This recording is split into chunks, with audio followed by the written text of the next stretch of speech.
All right, everybody, welcome back to another episode of Anglers Happy Hour podcast. As you can see, we've got Rob and we've got a special guest today, someone far less sarcastic than Nick.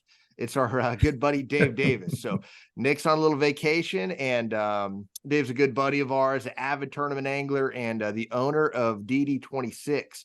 I'm sure a lot of you guys have DD26 stuff already on your boat, but Dave and I were having a conversation a couple weeks ago, and we said, man, this would be some pretty good podcast material. So we're actually going to dive into that pretty quickly here. But before we do that, real quick, we'll just run across what's your last couple weeks been like, Rob?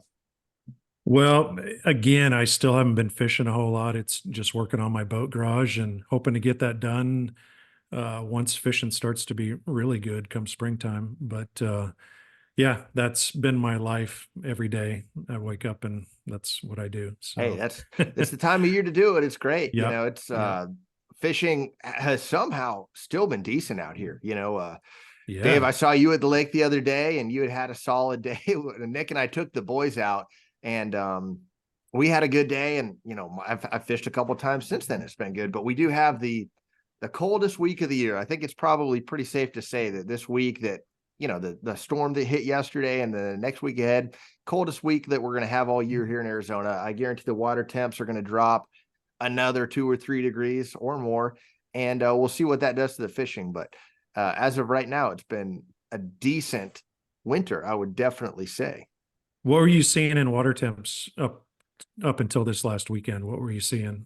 It's not quite into the real mid 50s yet, like a lot of 57 still. Have you noticed, Wow. Dave, on your graph what you saw out there? I thought I was seeing 58 this past Okay, week. yeah, you probably were. So that's above crazy normal for this time of year for sure. Man, when it gets below 55 here in Arizona, these are sissy fish, dude. I'm telling you, these, it has to get below like 48 for it to really shut down back east. But you get below 55 here in Arizona, and these fish go hide in an igloo. So they're just like us. Exactly. We were actually going to record this podcast a lot earlier. I do it in the garage, as most people know, and I'm kind of glad we were able to push it back to 11. It really, I would have been chattering my teeth in here trying to do this thing, but Yeah, I think it was 27 degrees at my house this morning. So that's crazy. probably cooler by you too, Josh, down where you're at, right? It was cool, man. So all of our listeners up north will scoff at this conversation here, but it's cold for us. So cut us some slack, everybody up north, for sure. But hey, let's dive right into this. And really, it's a hot topic in fishing right now. It kind of always has been. A lot of people want to know how the sponsorship side of fishing works. Like I get asked all the time from aspiring tournament fishermen to people that have never fished a tournament, say, hey, how does the sponsorship work? How do you get sponsors? What do you guys do for each other? And obviously there's not one clear-cut answer, but it's been all the podcasts on the internet over the last 6 months. There's been a lot of crazy stuff happening, a lot of drama. The fishing industry has been on fire in some good ways and some bad ways, I would say. And, we stay out of those weeds, and we're going to stay out of the weeds today too. But just having this conversation with Dave, who, full disclosure, is also a sponsor of mine. But we've known each other for a really long time. I think we've known each other for, probably 12 years at least. And he's on the other side of it. So like, I thought it would be really interesting to hear from an actual industry insider's perspective of how sponsorship works. When does it work? When doesn't it work? And what's it like from that side? So we'll get into that in a minute. But Dave, welcome to the podcast, man. What does your Monday look like today? Man, I'm appreciative of the opportunity to get on here and chat with you guys. As you know, the industry is near and dear to my heart. Sponsorship, I don't know what the right word for it is, but it's probably broken or maybe in flux a little bit in a critical point where we need to all kind of band together and figure out how to do this best. But as far as what Monday looks like, you guys nailed it. I was scraping ice off the windshield this morning on the way in, got into the office. The office itself was I think 61 degrees when I walked in. So I know the boys in the back in the shop are getting in their boots a little bit back there, but we're gonna keep pumping out some parts. That's the goal for today. That's cool. So yeah, before we talk about that, well, let's talk about you as as an angler first, just to kind of give some background on who you are, how you got into fishing. I was around for a lot of it, which is pretty neat, man. I watched you develop like on the fishing side and, turn into a really avid tournament angler and a really good angler. But how long have you been fishing? And then, what about the fishing industry? Like, how did you get involved in the fishing industry? Yeah, so fishing. I grew up in the Midwest, so back in Illinois, and did quite a bit of pond fishing and stuff like that. Some fishing with my dad on Lake Michigan, but nothing major. And it wasn't until I got out to Arizona, I had to come to the desert to learn how to fish and be taught by the guys like Josh Bertrand how to fish and what to do. But so it's been, um, gosh, I don't know, like you said, 12 or 15 years out here.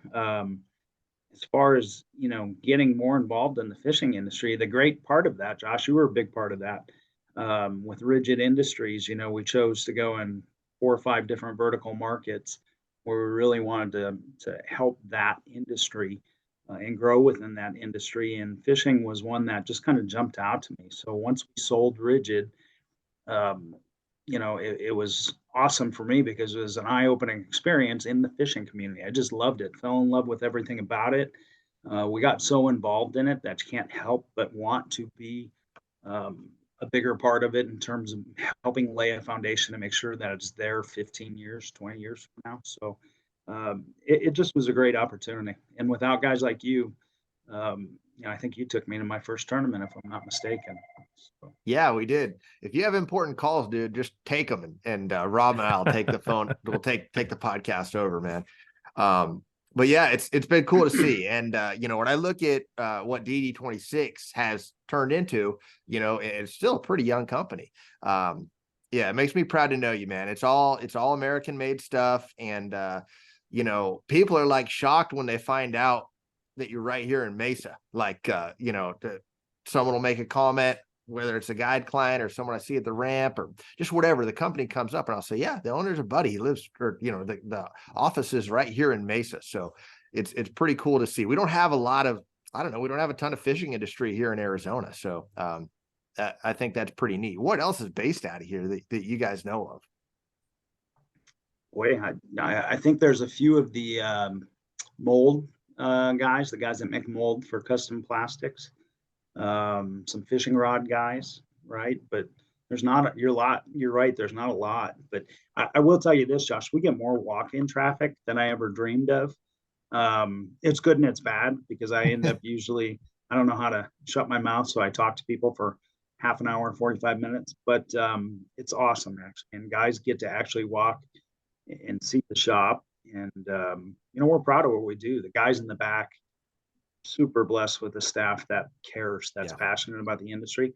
So when the customers see that when they go in the back, it makes a big difference. I think when you're making a premium product or trying to make a premium product, you want to make sure that people see what you're doing, right? It's not just cheaply done or done without process or imported from overseas. So it's a cool deal. We're lucky to be here in Arizona. What made you focus on like boat accessories? Obviously, like knowing you now, like your mind is, you've got an inventor's mindset for sure. Mine doesn't work. My head doesn't work the way yours does. But like, yeah, how did you land on boat products? And I think I know what your first product was, but what was your first breakthrough product? Yeah, to be honest with you, it started as a hobby, right? I mean, we sold Rigid, and the first product was actually rods. I had somebody making fishing rods for us, and the only reason we did that was because I had never had a set of rods that were all the same in my life, right? So that was where we kind of started, and then um, when Mercury made the switch from two-stroke to four-stroke, that was really what kind of took us into the direction that we are today, which is heavy into the motor totes and steering locks and boat accessories and that type of stuff. Um, there was just a lull for about 9 months, 8, 9 months for a motor tote. And I happened to have a boat that had a 4-stroke, had some other folks that had the 4-stroke. And that was really what kind of guided us into this. Again, this wasn't, it wasn't where we went and said, hey, let's go start a business tomorrow and go conquer the world. It was more of a, okay, I need one of these for my boat. And the next thing you know, you're doing it in your garage, and then you're too big for your garage. Your daughter can't ship all the packages. So now you got to get someone to help ship and get a building. Here we are, what, 4.5, 5 years later. I think we've got about 8 CNC machines and almost 20 employees now. So it's been a that's great, awesome. great story. Yeah, it's Yeah. impressive how you guys do everything in-house too. I mean, I know I've been one of those people that has come by and taken 30 or 45 minutes of your time before and walked around and talked, and it's definitely impressive. Well, we appreciate it. And to be honest with you, that's the best part of the day for me. I know time is valuable, but I also know that I'd have a whole bunch of time on my hands without the customers that come in. So every That's day of the true. week and twice on Sunday, I'd take the customer. So That's cool. That's cool. Well, sweet. Yeah, that's great. I think that's an awesome background on the business. Make sure you guys, check them out. If you haven't seen DD26, check Dave out online. He's on Instagram. He's on Facebook as well, but, some awesome stuff I've got. And if you ever see me on the road, my boat is completely decked out. So I'm spoiled when it comes to that, but, I've got a nice boat, and I want to keep it nice. So I've got lots of cool stuff, just all the way ranging from the motor totes to little graph clips that keep my Garmin graphs from popping off if I don't install them right when I'm running down the lake. Everything, anytime you have an issue with your bass boat, you call Dave and say, hey, can you come up with something for this? And oftentimes he does. So check that out, DD26, and let's dive into our first topic here. Just sponsorship. Like, in your words, what does the sponsorship world look like to you? And like, what is a healthy, say you're going to sponsor an angler, what does a healthy relationship look like to you? yeah, the bottom line for me, and I'm super passionate on this topic, Josh, it's got to help both parties. I mean, at the end of the day, you can fake your way through a year or two if the synergy is not there between the two parties. But if you can't both look in the mirror at the end of this and say, wow, we both helped each other get where we want to go, there is no sponsorship. It becomes a one-way, deal for one or the two parties. And when that happens, there's residual effects down the road usually, where maybe one of the two parties carries that into their conversation with someone else, or so it's a tricky subject. So when you ask me, what do I look for? The first thing I'm going to look for is a good person, because I want to make sure that person is, bought into, hey, this has to go both ways. We both have to understand it's a two-way street. So that's critical for me. That'd be the number one factor is, if both sides don't think they can help each other, they shouldn't engage in the partnership. That makes sense. And then based on that initial approach too, like, obviously it helps if the person's got to know about you and your brand, and also have a real interest in the products, right? Like, I mean, it's because you can see right through it when they haven't used the products or they really aren't aware of the products, right? You're a phenomenal example of this, Josh. For the first 3 years we were around, you were using our products. We didn't have a formal engagement, if you will. That makes it really easy for me to want to partner with somebody, because they believe in it. They like see the quality. And again, when you're trying to make something that's a premium product, pictures don't do it justice. Social media doesn't even do it justice. What does is somebody actually feeling it in their hand or using it on a regular basis long term and saying, okay, I get it now. So No that's doubt. a huge plus. Well, yeah, and from the angler side, it's huge. Like, you can tell when an angler is just throwing proposals out to the wind, and okay, even if one of those does connect, man, what if it connects with the wrong company, and you miss an opportunity to work with the right company because you were you were throwing proposals at everybody. You made a connection with the wrong company, and then yeah, you never had that opportunity. So yeah, I don't know. For me, anyways, as an angler, it's the same way. Like you're not gonna link up with someone who you don't see, working with, hopefully for a while. Things happen, things come up, but yeah, that's cool. That makes sense. So, and then like throughout the course of your relationship, what are you looking for out of an angler, like as someone who's promoting your brand? Yeah, it's again one of those scenarios where you're looking for a good person. If the person is good, they're going to carry the brand in a way that is respectful, right? It's not going to that whole thing that any publicity is good publicity. Well, it's not if you're out there cheating or if you're out there, doing something that's going to tarnish the brand. So it's somebody who's carry the brand in a positive light. Somebody's going to help grow the company in terms of what ideas do they have or what feedback do they have on existing product, or maybe the worst thing is you get is a yes guy. Oh, this is the greatest thing since sliced bread, and they actually hate it. Or there's 3-4 flaws where if they just tell us, we'll fix it. If there's something wrong with something, then we'll jump on it because we want it to be the best out there. So for a long-term partnership to work, it's part of it is loyalty. You don't want somebody who's going to jump from brand A to brand B to brand C just because there's dollars there, or maybe a different opportunity came up. You really want somebody, again, who's loyal. Companies, believe it or not, companies will invest in the angler. And what I mean by that, it's not just money. It's not just giving them product or something like that. It's also, we're teaching you the product, right? So our motor tote's a great example. That's a question that's out there all the time. How does this save the transom? How does this, well, it takes years for some folks to be able to talk about certain things in a comfortable way where they can actually convey the information properly. And so if people are jumping ship after every year or 2 years because they're looking for, another $500 or $1,000, or like you said, maybe it wasn't the right fit from the beginning because they spammed 3,000 people with the same media kit and somebody jumped on it, so it's really important. The vetting process at the beginning, to me, making sure that it's very clear what each side wants out of it, and then working towards that over the years. That's so important because that itself will mold where you're going in 3 years or 5 years with a sponsor. That makes sense. You got a lot of good points there. One thing that stuck out to me was like what you brought up, that you don't need a yes man, right? Like, so say you do hook up with you guys, you start working with an angler, and yeah, every idea that you pitch to this guy, oh yeah, that's great, and you take his word for it, and you build that product, and it ends up not being a good product.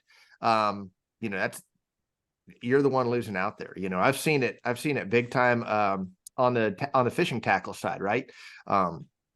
Berkeley, Pure Fishing, Abu Garcia, they utilize their pros big time with developing baits and stuff. And yeah, like if I get a prototype bait sent to me and I either don't throw it or throw it and don't love it, but I just tell them that it's good, they're going to make a bait that doesn't catch any fish. And it's going to be a big problem, right? So like for all the anglers out there, like, yeah, your sponsors are leaning on you heavily for your honesty. Like, as much as you are other things, you are you're out there to test stuff out, right? And a lot of times it's getting in your hands first. So it's a good thing and a bad thing. Like, you might be the first to break it, but that's a good thing because it's not necessarily out on the shelves. Whatever broke can be fixed or improved before it does go out to the masses. So that's a really, really big deal to me. Josh, on that point real quick, in all honesty, an angler isn't always going to be able to recoup the dollars paid. So in other words, if we sponsor somebody and we give them X amount of dollars, let's say it's $10,000, they pretty much have to go out and sell almost 4 times that in order, or influence enough people to get almost 4 times that in order for us just to break even. And in all honesty, and probably 50+% of the sponsorships, that just doesn't happen. Oh yeah, no So- doubt about it. So these other intangibles that you're talking about, the product ideas, the honesty, there's value to that. And I think anglers really need to grasp that and embrace it and say, I'm not a sales guy. It may not be for you selling or influencing. Yes, it has to be part of your job, part of your role as a professional angler, but you can bring value another way to Yeah. manufacturers. That's a huge plus. That's a great point for sure. That I don't is, think a lot of it people is. think of that. And yeah, it's still, that'll never go away. That'll never go away. And dude, so you talked about the 4 times, and you brought this up to me a couple of weeks ago. I didn't look at it this way. I had never until you brought this up. So like, where does that figure come from? Can you break that down? Yeah, I mean, I can try to give you. And most companies, depending on their margin models, what they either make in-house or what they outsource from other people, it's going to be somewhere in between 25 and 35% usually. So in other words, for every $100 item,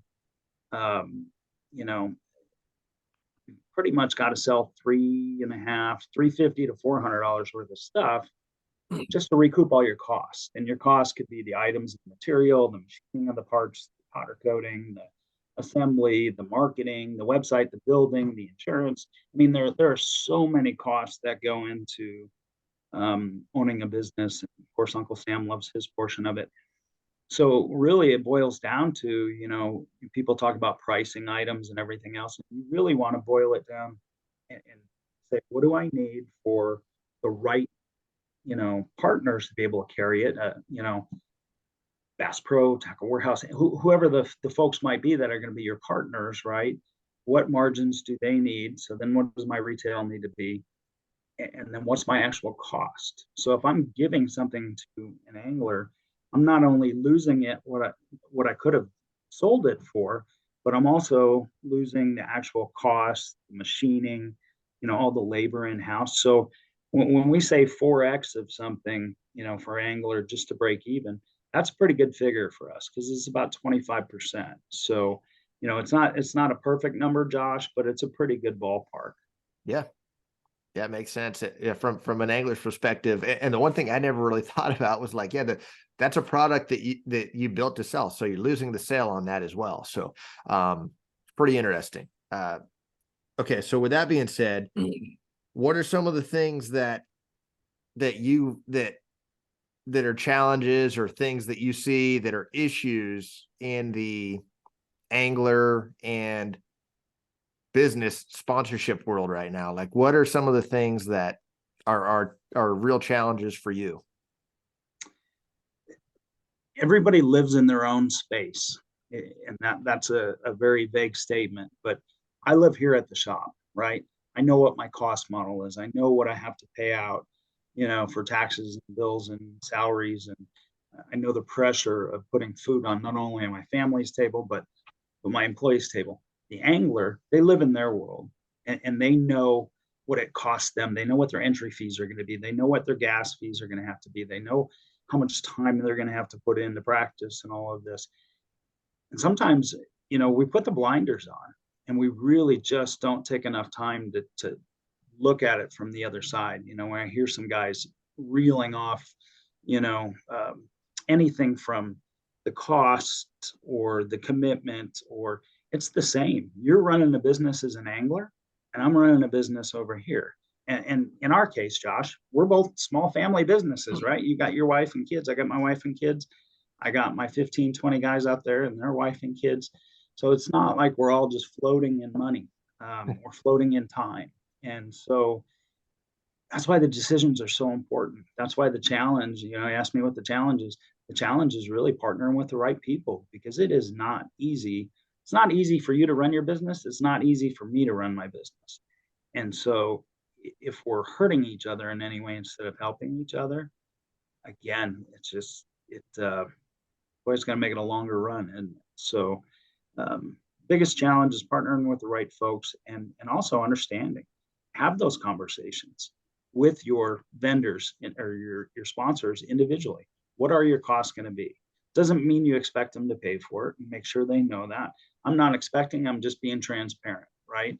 The vendor should then come back and say, here's some of my cost challenges, right? Um, but the biggest question at the end of the day to me has to be, where do you want to go? What does Josh Bertrand want from a sponsorship in 2024? And then the answer, or the question, to be honest with you, that I almost never get from anyone, where does DD26 want to go in 2024? What are your company goals that I can help achieve? Yeah, they make it all about themselves, right? Well, and not on purpose. Again, I think Yeah, we of get course, blind. of course. Yep, Yep. that's huge. Absolutely right.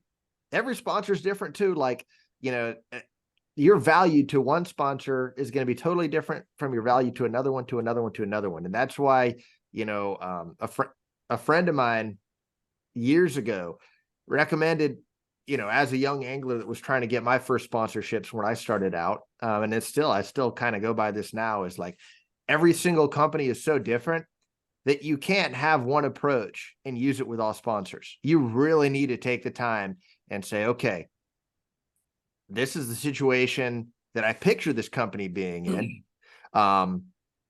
These are some ideas that I have that I think could help them, but I still need to talk to this company and ask them, okay, what's going to be a big help? What would be a big help for you? I can take some of your VIP clients fishing and entertain your clients. I can help with product development. If you're just really trying to get your brand out there, I'll focus more, more strongly on branding and stuff like that. But every single company is different, and asking those questions to whoever it is, whether it's the marketing person, whether it's the owner of the business, whatever.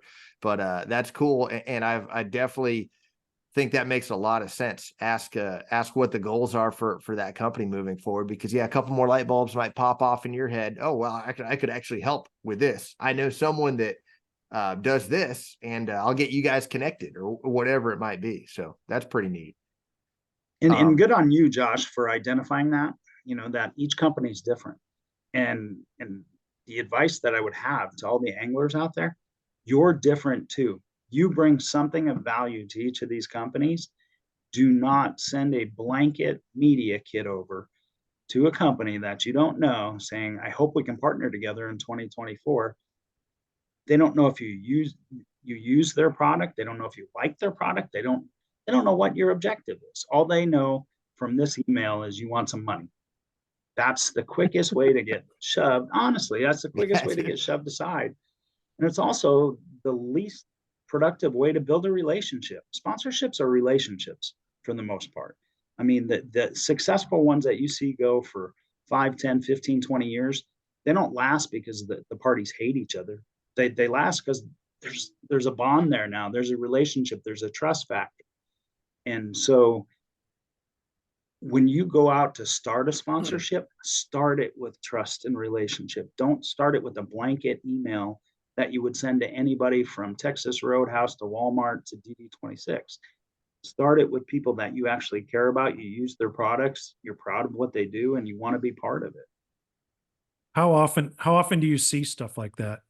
Just So the wrong stuff coming through. we probably get about 25 to 50, depending on the month, sponsorship requests. Some months you get into October and November, and we'll see actually 100 plus sponsorship requests come across. And I would say 10% of them at the most actually have some personal stuff to them. 75% of them are just pencil whip media kits, people on social media just saying, hey, I'd love to rep you in East Texas. Okay, well, great, rep me. Tell me more if you want to build a relationship. If you want something deeper, there's got to be some more. And I put out a thing, this is probably going back 3, 4, 5 years ago, on sponsorship applications. And I said, it was titled, and you could probably find it on social media somewhere, but it was titled, What If? And it went into some things like, what if instead of a canned media presentation that told me how good you were, how many victories you had, all that stuff, what if you told me about how many charity events you did, or how many youth events you've helped with, or how many times you've taken some of the product you got from sponsors and given it to other folks and got some feedback from those folks for your actual sponsors. And just the little things, the personal things, right? I don't care about as much about where people finish or what circuits they're fishing. I truly care about who they are and can I build a relationship, a long-term one with that person. So yeah, we get quite a few. It's sad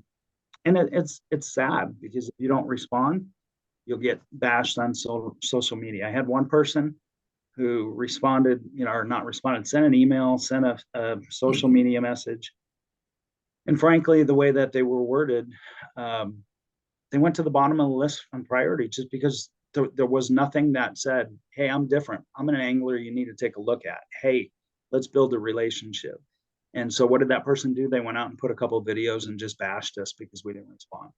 And it's like, you know, again, we're a small company. There's one person up here doing marketing, sales, legal, accounting. You know, we can't, we're only human. And so where are we going to gravitate towards? The things that are priority, and the ones that aren't personal aren't priority to us. And that sucks to say, but it's just reality. Yeah, as an angler, it's real easy to, again, like you said it perfectly. You think you're living in your own world. And man, I look back to when I first started traveling and fishing tournaments full time. I literally I thought it was all about, like, it was my world, dude. And you know, my finishes, I thought everyone else cared about how I did, and it was all about me. I was a 23-year-old cocky kid, right? And I understand that side of it because that's, again, you all live in your own world. But yeah, it's easy to not understand how many emails are coming across the desk. I mean, Dave, you're a growing company, but you're getting a ton. Dude, imagine some of these companies that are 10 times bigger than yours. It's Right. got to be unbelievable, right? They How have whole much they get. departments. Yeah. Yeah, for sure. So yeah, finding a way to differentiate yourself is huge. Just like dude, if you ever sit through a weigh-in, every single guy gets up there and says the exact same thing, because that's, you're thinking, that's how my day went. But guess what? That the guy right behind you had the same day and said the exact same thing, and the one behind him said the same thing. So I'm sure it gets repetitive. Right. Yeah, we're all imperfect. That's the best thing about it. So, whether you're looking for a company or whether a company is looking for help, out there to staff their products, I think each one of us has to say, what do we bring to the table that's different than the guy standing next to me? And if we can do that and mirror up with companies that, have those same goals and synergies, it's just going to be a better place. The other thing is, if it doesn't work out, because not every sponsorship is going to be perfect, man, that's so critical. The company can't go bash that person. The person should go bash that company. It's just too small of an industry, and all it does is more damage than good. We all broke this at some point, right? We may not have been the main reason for it being broken or not perfect, but we got the opportunity to make it better, right? Social media changed the game big time. You've heard that how much recently? Well, good. Let's change it for the better. Let's take this stuff and do something positive. Let's have talks like this that close the gap between the angler and the companies. Let's understand, I understand what it costs to run a company. Let's understand what it costs you to fish. And then let's understand that I'm ultimately not responsible for your fishing dreams. You're ultimately not responsible for my entrepreneur dreams, right?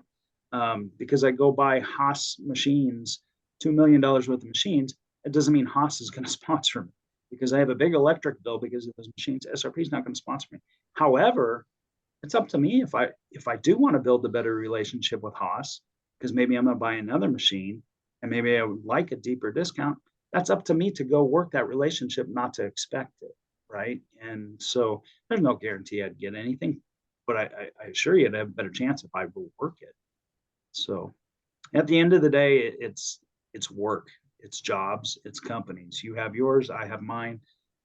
If it's a partnership and a sponsorship, we have ours. And if you're not looking at it that way, that this is our little company in a partnership, then I'm sorry, but my gut would tell me it's not going to work for you. Yeah, that's good. That's good. Everyone is in it together, right? I mean, they've got their own goals, but the more negativity and hate and drama that spins around on social media, there's nobody that it helps. It looks foolish. And, all the anglers end up looking silly as whole. It's causing more hate. It's causing more turmoil. So, yeah, obviously, dude, it's not like, we're not going to have sunshine and rainbows everywhere. Look at the whole world in general. But, yeah, just having those conversations and looking at it from both sides. It's an eye opener for sure for me. Yeah. Dave, you as a guy that sponsors people, when do you think someone in their fishing career should even reach out to potential sponsors? Great Like, question. I mean, You I think just- it's pushed so fast into some of these younger guys that all of a sudden that's more of what they're concerned about than learning how to enjoy fishing or fishing in general. I think you open the biggest can of worms there is out there. And Josh, you and I talked about this a little bit, so I will try not to be long-winded on this. But No, fishing, we're no fishing rush. Please do. Yeah. Fishing is so different than other sports.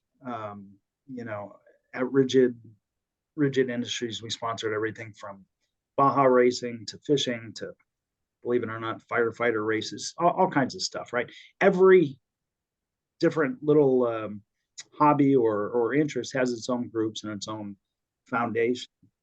If you take like major league sports, right? So let's say baseball or basketball, you have sponsors that pay those top organizations. They have money sharing that the teams get portions of, and they kick it down and they pay their players, right?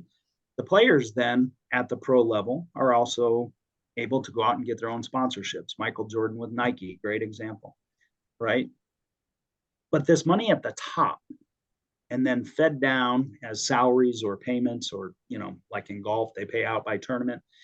That has to be there at the top in order for it to be successful, right? And if you took a look at Major League Baseball and said, okay, Rawlings and Louisville Slugger and Nike and DirecTV and Mizuno, all these big companies, right, that pay the top folks right now. They pay Major League Baseball. If they all just said tomorrow, man, I could touch 500 million people just by giving them $50 a piece. So we're going to go to every little league club. We're going to go to the Softball Drinkers of America club on Friday nights at the bars, and we're going to give them each $50 instead of giving Major League Baseball millions of dollars, right? What would that do to Major League Baseball?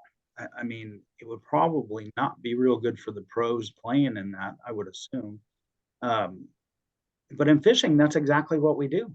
We rush out and give everything from high schools to, and what's interesting, I've never seen anything where people are so willing just to ask for it.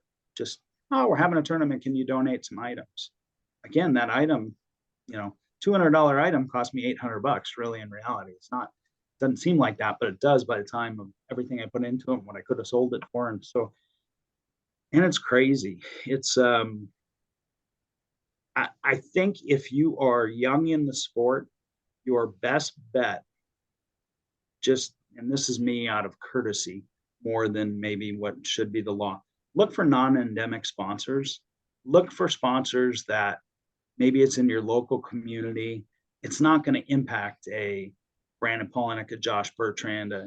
It's not going to impact the main food source for the guys who've earned it up at the top. Go look for your local restaurants or your local stores, something that is different. Again, we talked about being different earlier. That's my suggestion to you. I'm not sure that breeding a culture of have other people pay for your desires and dreams is a great thing. There's too many guys I know that have had to work their tails off to earn their way into the elites. And I'm not talking about just fishing or major league fishing as well. I'm not talking about just fishing. They've had to work and work and work to pay for their opportunity to go play in that sport. Setting the expectation that if you just ask enough people, you won't have to work. You can just concentrate on fishing. I don't think that's helping that kid out. I really don't. I don't think it's helping them out in life, because what percentage of the anglers actually are going to make it to the Major League Fishing or the elites? I mean, it's a small percentage. So what's that guy going to fall back on? I'm not sure. So, I don't know if Great I point. answered your question. It's a but It's a great Absolutely. point. Me being a guide, I've had, I don't know how many young kids say, "Hey, how do I get next?" And I always like point them towards the stuff for young kids in town, the junior Bassmasters, the high school tournaments, all that stuff. But I always make them make a deal with me. I'll be like, "Hey, I'll help you connect with someone to do this, but please don't be the guy that worries about sponsorships. Like buy It a hat. worries. That's the key word too, Don't because even it's think about it. exactly Learn how to 12 love fishing. Like Mhm. stop. The jersey, the just everything. There's so many cool things that these young kids, they could wear a AFCO hoodie. They could wear a, I just say just that type of stuff that's super low key and cool. And then you got the kids with all the sponsors. They look like freaking Woo Daves, right? Like with bazillion patches. And I think it looks terrible. It's just a bad look. And the parents fall right into that, just like you said. I'm a parent that brought up a baseball player. My son played at a very high level in baseball, and I didn't call Rawlings to pay our team dues and our Right. fees. Like, but if I mean, a lot of these parents really see that as an opportunity. And I mean, you hit the nail on the head with that. I'm very passionate about that because I mean, I'm a fishing guide. I feel as a fishing guide, I don't even deserve sponsors. I've stopped anything towards sponsorship long ago. Like back, I was probably a regional fisherman at best. And, I always felt like I needed sponsors, right? And worked my way towards, I had a few good ones and this and that. But come on, man. I know one guy that literally was fishing Bassmaster Opens and had to have sponsorships to go because he couldn't come out of his pocket to do it. And he felt he was owed that. And I don't get that. Like, that's not like the Opens are, I mean, you better be able to fund that on your own to be able to deserve to be in the elites, in my opinion. So Yeah. I don't know. I could go on and on and on. I'm pretty, Hey, I opened a business and I expect people to buy stuff. Yeah. It doesn't work that Exactly, way. dude. it doesn't. Right. Yeah. You got to make Right. good stuff and you got to work at it. But And you do Um, that. hey, one point, because you hit something that's near and dear to my heart. I have 3 kids. I have 3 girls. So I want to pose this to every angler out there who wants to send a sponsorship request to somebody. That sponsorship request comes across my email. I look at it. I have a daughter playing club volleyball, a daughter playing flag football, daughter doing track. Then in the off seasons, they're in basketball, they're in band. It's crazy the number of sports that our kids all play, right? Great. So when I see your sponsorship requests, just answer one question for me. Why would I give you the money instead of my own kids for their sports? Because that's what you're asking me to do. You're asking me to take the money off of my table and give it to you for your dreams while my kid's out here playing something else. And I have to make the decision of should I not sponsor so and so and help my daughter and take the money home? Because not all of us, it's the fallacy, not all of us business owners actually pay each other, pay ourselves. And we certainly don't pay ourselves what some of you guys would think, but we got a life to live too. So if I was a young angler and I heard this statement, what is going to make that guy want to fund me or help me the same way he's going to help his own kids? And then I put my proposal together.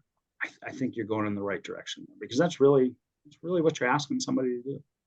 You're going to make a guy really think out, okay, well, what can I do to be real value for this company? Right. And earlier, Rob, you said, whether or not someone deserves it. I mean, dude, anyone can deserve a sponsorship if they have the right approach and they have value, right? Like, I think Yep. anyone deserves it, no matter who you are. So we're certainly, none of us are trying to discourage people from, trying to go down that road, no matter where you are. But one thing, is like, we just don't, we were talking about the kids, and you just don't want to see worrying about the business side of something take the fun out of it for someone who doesn't need to be worrying. Like you're creating problems for yourself. Like, you're a kid, just enjoy it, learn, have fun. You can learn about that stuff as you get a little bit older, right? And just go out there, carry yourself well, make relationships, meet people, be respectful. Dude, when it's time to learn this side of it, if you've been respectful and you're well respected and you're doing things the way, carrying yourself the right way, you're going to have those opportunities. Doesn't matter if you wore a logo on your jersey for, since you were 12, it doesn't make a difference, right? Look at it this way. Look at the value. You're diminishing your value if you're wearing all that stuff at a young age, in my opinion. Let's say you are a really good young angler and you're working your way up and everyone starts noticing just the fact that you're a good fisherman, right? And then sponsors are going to want to come to you and give you money to wear something if you're not wearing something already. Am I saying that correctly? Do you understand what I'm saying? Like, yeah. I think it was Jay Yellis told John Murray, this was 30 years ago, why would someone want to pay you to wear that if you're already wearing it?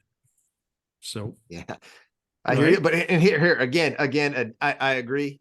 Devil's advocate, dude. If you love Bass Pro Shops, wear a Bass Pro Shop shirt. If you love Nitro Boats, wear a Nitro Boat shirt. If you love DD26, wear it. We're not saying don't wear what you love. But I get that. But I'm just saying, like, you don't have to look the part to be the part, is my point. Just go have fun. I mean, you're a kid, dude. Yeah. Just have fun as a kid. And if that's what's fun to you, then do it. If you want, if having sponsors is fun, do it. But I think it's unfair to put pressures on yourself to feel like you have to do that at a young age. Yeah. At any age, but yeah. Well, that's cool. We could go on and on this. What else? Is there anything else? It's already been almost a dang hour. So Dave's got work to do. Anything else for Dave, Rob? No, other than just keep doing what you're doing. It's awesome. I never imagined I'd look at my motor toter and my, what do you call the hydraulic stops? Steering locks. Steering stops.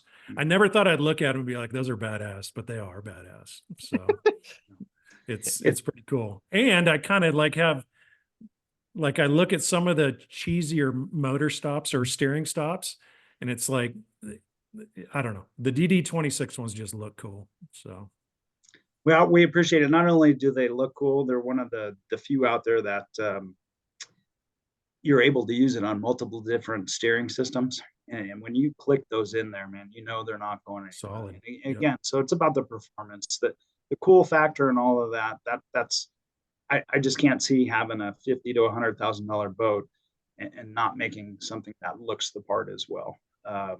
At Rigid, we made light bulbs cool, I think was the phrase. And here we found a way to make motor totes cool. But the biggest deal is, and one thing I do want to say, there's a lot of internet talk that goes back and forth on different issues, right? It's like politics within different topics. 5 years plus of doing the motor totes now, we have not had one issue. And I'd be the first phone call that somebody gave, believe me, if there was an issue with boats. The automotive grade bump stops that we put on there really do actually absorb impact. They're not rubber. It doesn't just bounce. They actually absorb.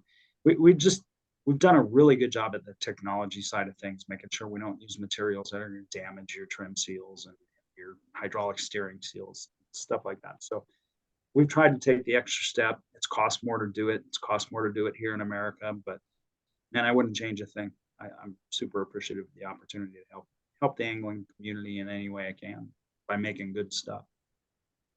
I like it. Yeah. Then there's new stuff popping up constantly. You've got your flagship products that everyone knows, but follow them online and, you'll see, I mean, it seems like once a month, something new. Oh, hey, that's cool, dude. That solves this problem. That solves that problem. So there's always something new coming from Dave and his crew. Heck yeah. One more tidbit, Josh, piece of advice. Okay. So we talked about it. So you young anglers, older anglers, I don't care what age you are. If you want to go partner with somebody, what's the value proposition? And everybody out there has tons of product ideas. They've seen stuff or have stuff they want. instead of sending over a media kit with an email that is not personal, doesn't tell anyone about how you really are as a person, come in with an idea, send an email asking for the right person at the company to talk about a product idea that you actually want to partner and do something long term, and build a relationship by providing value right off the bat. The easiest way for companies to help finance sponsorships is if anglers come to them with product ideas that actually they can pay them commission on. That way the money's not coming out of the company prior to sales being made. It's actually follows you and you earn as you go. And so just be different. Come in with a different plan versus a canned media kit. A great idea. Hey, hopefully, I know, we've got some pretty creative listeners, so hopefully your phone rings from someone with the next great idea for you, dude. That's awesome. But it's a great point. And man, what a better, there's no better scenario than that, right? Like as an angler to have your name on something and have royalties on a product for years to come. It's a dream scenario, right? And it's a dream scenario for the company for all the reasons you just mentioned. So that's pretty cool, man. Yep. It's a very unique way of thinking. I like it. I just thought about that. You're right. Now the emails and phone calls are What's your cell phone again, be dude? a long week. That's great. Yeah. Make sure that you tell them that Rob Vanderkoy sent them. That's right. Give him Rob's email. We'll be all right. Yeah. Well, awesome, dude. Yeah. Thanks so much for your time. Thanks for everything you do. And dude, enjoy your week. And I'm sure we'll be seeing you on the water really soon, Dave. Right back at you. Thank you guys so much. I appreciate it. Talk to you soon. You can hop off, man. Thanks. Okay. Thank See you. ya. What do you think, dude? It's awesome. Like Yeah. he has valid points. Hopefully I didn't go too far off the edge there, but yeah, I mean, I'm passionate about it because I want guys like yourself that earn sponsorship to have sponsorship, right? And I think that's probably part of the problem. Is that you have a lot of guys that have a full-time job that are taking away from, they have a full-time job and they're a regional angler at best, and they're, taking sponsorship away from guys that are doing it full-time. So, well, and I definitely, I get your point, dude, and I appreciate it. It's one of those things where I don't want to you don't see it that sound way, like a but, spoiled dude that Right. like, hey, I deserve all this and nobody else does. But I get what you're saying. And like, the thing is like, and just what Dave's Rawlings comment, right? Like, dude, if there is no incentive to get to the top, then what's the point, right? Like, I mean, there is no Major League Baseball if there's no place to play where these guys can go make a bunch more money. If the money was the same everywhere, the players would be spread out everywhere and you would have no elite league, right? So like, well, just imagine how repulsive, dude, it would be repulsive if you showed up to a club baseball tournament and 10 of the top kids were decked out in Rawlings gear and had all the best stuff and were getting paid. Like, think about that. It's crazy to think about. Bass fishing is a unique deal. It'd be disgusting. Yeah, I hear you.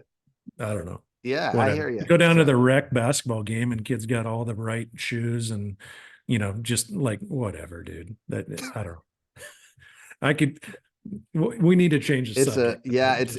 It's a loaded topic, dude. And yep. Well, that's cool.